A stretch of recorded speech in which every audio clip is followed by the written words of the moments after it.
Hi everyone, this is Mark Shanker, self-taught visual artist, and today I'm going to be speaking about a lifetime of sketchbooks. Beside me here is a collection of my sketchbooks. There are about 240 sketchbooks, beginning in 1969. I've cataloged all these books by date, and I've put some thumbnails for subjects. And so by doing that, by putting them on a spreadsheet, I'm able to go back and see the origins of my work, because paintings, drawings, and collages, etc., really had their origin in sketchbooks. I carry a sketchbook everywhere I go all the time. If I have 15 minutes and I don't know what to do with it, I pull out a sketchbook and start working. I can sit on the train, subway, and discreetly draw people around me. I can do landscapes, and I also jot down my dreams, and I jot down my thoughts. And so the sketchbooks are really a diary, in a sense, that allows me, for, let's say, good and bad, to remember all the events, or many of the events, that took place over the last 50 more years. I also keep phone numbers from people that I have met. This is before the days of computers. So I also have a record of people who I knew during that period of time and may have lost touch with, etc.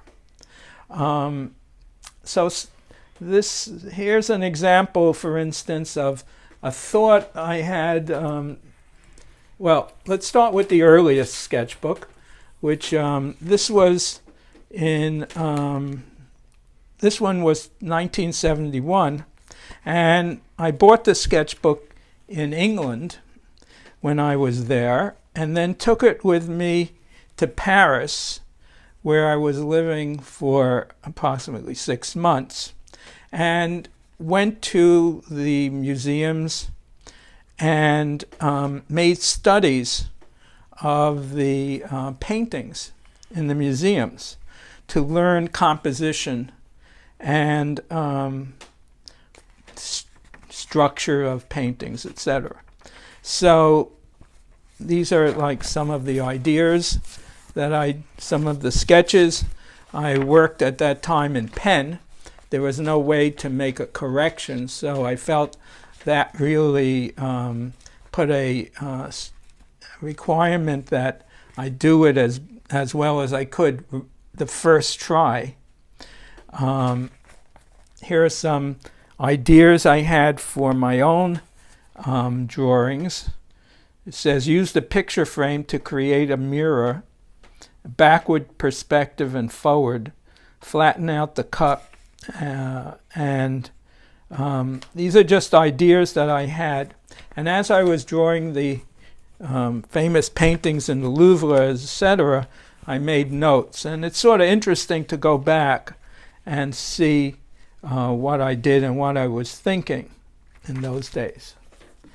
An idea of how I used a sketchbook to record my ideas, any ideas.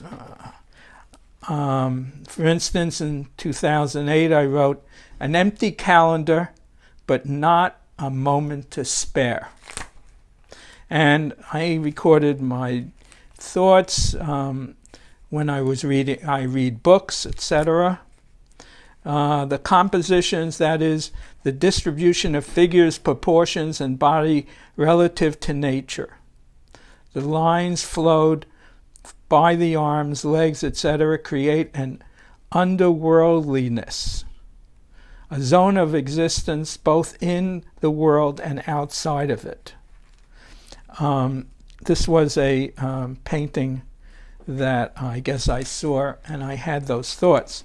And I go back and reread these thoughts because they're sometimes give me ideas for new things. Also, I experiment, use my my sketchbooks to experiment.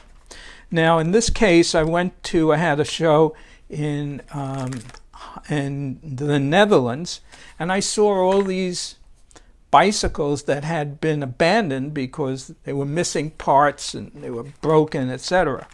And I did probably 2 entire sketchbooks, back and forth, like 400 drawings of these broken bicycles and tires and etc.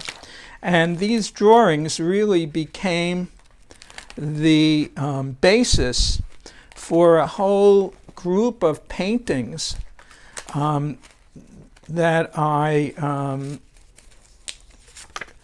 worked on for almost a year and a half after this trip, using the forms and the ideas in the sketchbook.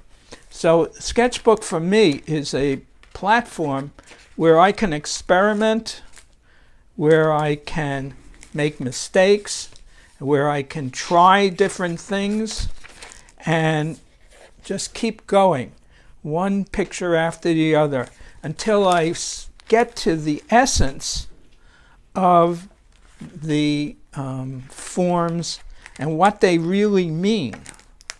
Because sometimes I'll do something, it will be representative, but I'm not sure where I'm going with this.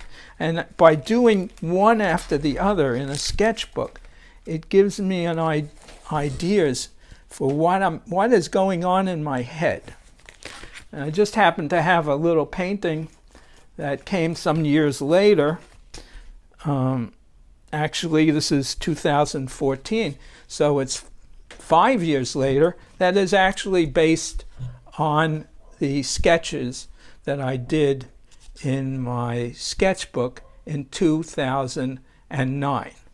So my advice to everyone is carry a sketchbook, mess it up, go through it, just do it.